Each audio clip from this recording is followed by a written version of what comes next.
সাৱধান হবৰ হ'ল বিবাহিত স্বামীসকল নিজৰ পত্নীক লৈ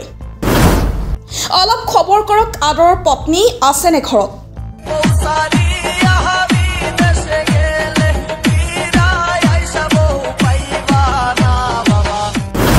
তেনে ঘটনা সংঘটিত হৈছে বালিকুৰি এনচি গাঁৱত আজকে ৩-৪ মাস ধরে আমি রুটে থাকি বউ বলান নিয়ে ওন থেকে মোটামুটি আজকে 15-16 দিন আগে আমার বউরা একজন মানুষের নাকি গেছে গা এইবাৰ জনপ্ৰিয় হৈ উঠিছে বিবাহিত মহিলাৰ পলাই যোৱা কাণ্ড সম্প্ৰতি বিবাহিত পুৰুষ মহিলাৰ কৰ্মকাণ্ডত সামাজিক মাধ্যম প্ৰেম হৈ গৈছে আজি অনেক পলাই যোৱা প্ৰেমৰ বাতৰি আপোনালোকৰ আগত তুলি ধৰিম এই বাতৰিয়ে নিশ্চয় আপোনালোকৰ মনত প্ৰেম জাগি উঠিব জানিব পৰা মতে বৰপেটা জিলাৰ বালিকুৰি আৰক্ষী চকীৰ অন্তৰ্গত বালিকুৰি এনচি গাঁৱত সংঘটিত হৈছে দুই সন্তানৰ মাতৃৰ পলাই যোৱা ঘটনা জানিব পৰা মতে মহিলাগৰাকীৰ স্বামী আব্দুল ৰহিম কৰ্মৰ সূত্ৰে পত্নী আৰু দুই সন্তান সহ বৰপেটা ৰোডত থাকে কিন্তু প্ৰায় 16 দিন পূৰ্বে আব্দুল ৰহিম কৰ্মত যোৱাৰ সুযোগ গ্ৰহণ কৰি পত্নীয়ে কণ দুই কন্যা সন্তানক ভাৰতীয় ঘৰত এৰি নগদ ধন আৰু সোণ ৰূপৰ অলংকাৰ সহ প্ৰায় লক্ষাধিক টকাৰ সম্পত্তি সহ নিৰুদ্দেশ হয় বুলি স্বামীয়ে জনায় পিছে স্বামীয়ে পত্নীক নাপাই নিৰুদ্দেশ সন্দৰ্ভত এখন এজাহাৰ দাখিল কৰে যদিও মহিলা গৰাকী বেলেগৰ লগত গুচি যোৱা বুলি পৰৱৰ্তী সময়ত উমান পায় স্বামীয়ে দুই সন্তানক এৰি প্ৰেমৰ টানত প্ৰেমিকাই প্ৰেমিকৰ লগত গুচি গৈছিল যদিও বৰ্তমান প্ৰেমিকাৰূপী মহিলাগৰাকী পিতৃগৃহৰ আলহী বুলি স্বামীয়ে জানিবলৈ দিয়ে সেই ভুক্তভোগী স্বামী আব্দুল ৰহিম পৰিয়ালৰ লোক আৰু স্থানীয় ৰাইজে দুই কণ কন্যা সন্তানৰ বাবে উভতি আহিবলৈ কাতৰ আহ্বান জনায় সেই এতিয়া চিন্তাৰ কাৰণ হৈ পৰিছে বিবাহিত পুৰুষসকলৰ এতিয়া বিবাহিত পুৰুষ মহিলাৰ শ্ৰেণী খোৱা দিন শেষ এতিয়া জনপ্ৰিয় হৈ উঠিছে বিবাহিত মহিলাৰ পৰকীয়া প্ৰেম ভালপোৱা আৰু মৰম পিছে সাৱধান হবৰ হ'ল বিবাহিত স্বামীসকল নিজৰ পত্নীক লৈ অলপ খবৰ কৰক আদৰৰ পত্নী আছেনে ঘৰত আজকে ৩-৪ মাস ধরে আমি রুটে থাকি বউ বলান নিয়ে রুটে গাড়ি চালাই ওন থেকে মোটামুটি আজকে 15-16 দিন আগে আমার বউরা একজন মানুষের নাকি গেছে গা তারপরও আছে শহীদুল করে কইছে ওর ঘর হইলো ঘোরাংরা তারপরে দিন আবার ঘুরিয়ে এনে দিছে ঘুরিয়ে এনে দেওয়ার পরে সেইটা যায় বাড়তে দিছে মানে ও আমার ভাত খাইব না কইতেছে হ্যাঁ তো আমার তো এই যে দুজন পোলান আছে এর আগেও আরো 3-4টা ঘটনা করছে এর আগেও 2টা কেস হয়েছে হ্যাঁ আরো 2টা ভেজাল হয়েছে আমার সমাজের মানুষের ভেজাল মারিয়ে দিছে হ্যাঁ তথাপি আমি নিয়ে খাবার নিয়ে বাধ্য হয়েছিলাম তো ওখানে আবার যে তারিখে গেছে ওর বাপ মায়ে তার মানে দেবেন না করে গেছে হিসেবে রাখতেন দেবো যে তুমি কো তোমার কি না গে কি হয়েছে কি এর জন্য ভাত খাইবা না তা কয় না মারপিট করি নাই বর্তমানে আছে আপনার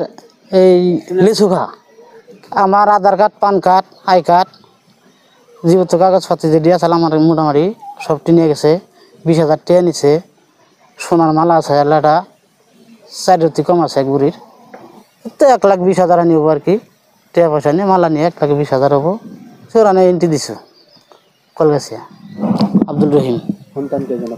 দুটা ছোৱালী 8 বছৰ 3 লাগে এতিয়া আমাৰ ছোৱালী দুটা তো মানুষ কৰবা লাগবো কান্দি থাকে মাকক বিচাৰে এইটো ভালো কৰি আনছি কৈছে মানে মাইকীটো সিমান ভাল নাছিল তাৰমানে 2-3 বাৰ কোনবা লৰা আহে তাৰপৰে খেতিত যায়ও তাৰমানে লৰা আহে তাৰপৰে লগ কৰে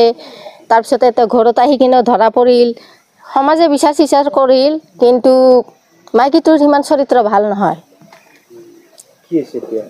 এতিয়া তাৰমানে এতিয়া লৰা ছোৱালী কেইটা কান্দি থাকে গিৰাকো যায় আমাৰ ওচৰত কয় বৰপেটাত আছিল সিহঁতে বৰপেটাত থাকাৰ পিছত গিৰাকটো তো বাচ্চা দুটা লৈ কিনে আহিল আহাৰ পিছত গিৰাকে কল বোলে তাই আমাক থৈ কিনে গুচি গ'ল এটা ক'ত গৈছে কি কথা ইমান তো আমি নাজানো যিখিনি জানো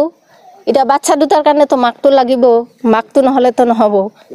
এটা মাকটো যদি আহে তেতিয়াহলে আমিও ভাল পাওঁ এতিয়া মই বিচাৰো যে বাচ্চা দুটাৰ কাৰণে কমসে কম তাই ঘৰত আহিব লাগে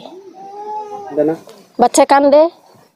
আগে পিছে কিবা এটা হাইকে যা কিবা কি হয় আৰু বেলেগ লৰা ছৰাৰ কিবা কথা বাৰ্তা পাতি থাকে আমি শুনা পাওঁ আমি সদায় লাগি নাথাকো নহয় কিন্তু কোনোবা দিন শুনা পাইছে এতিয়া পথাৰত যাই পেলাই বেলেগৰ লগত মানে আড্ডা মাৰি থাকে কোনোবা যায় মানে বেলেগৰ লগত কিবা কথা পাতি থাকে আৰু ঘৰত বা কোনোবা সোমায় তো মই এইটো ডিছক্লেট মই কৰি দিছোঁ সিহঁতৰ সিহঁতৰ দেউতা আহিছিল, দেউতাক মই কিবা এটা বুজাবুজি কৰি দিছিলোঁ যে যদি এটা ছোৱালী বিয়া দিব লগা হয় তেনেহ'লে মানুহৰ লগত কেনেকৈ মৰম কৰি চলিব লাগে সেই কথাটো আপুনি নিজৰ ছোৱালীক আপুনি বুজাই দিব। সেইখিনি কৈ মই তাক মিলা মিলি কৰি দিছোঁ। আব্দুল ৰহিমে তত মানে পিলপিলি না কিবা গাড়ী এটা চলায়, তাতে সংসাৰ কৰাৰ কাৰণে কিবা মজবুৰি কৰিব লাগে। সেই তিৰিটো কৈছে আমি তাৰ লগত থাকিম। ঠিক আছে, তুমি তাৰ লগত থাকা। তাৰ লগত যাই পেলাই 16 দিনমান হ'ল আমাৰ ইয়াতে মানে ৰহিমে মানে দুটা ছোৱালী লৈ পেলাই ঘৰত আহিছে। অহাৰ পিছত আমাৰ সমাজৰ ওচৰত কথাটো জনালে। নাম শুনা পাইছোঁ যে থানাত কিবা এটা এণ্ট্ৰি কিবা এটা কৰিছে আৰু কি। এইটোৱে বিচাৰি আছোঁ যে ছোৱালী দুটাৰ কাৰণে মায়ে যদি সন্তানক যদি পালাভোগ কৰে যদি দিনকেইটা কাটা, সেইটোৱে মই শান্তি বিচাৰি আছোঁ। পশ্চিম বালিকুৰি ৰহিমৰ মাইকী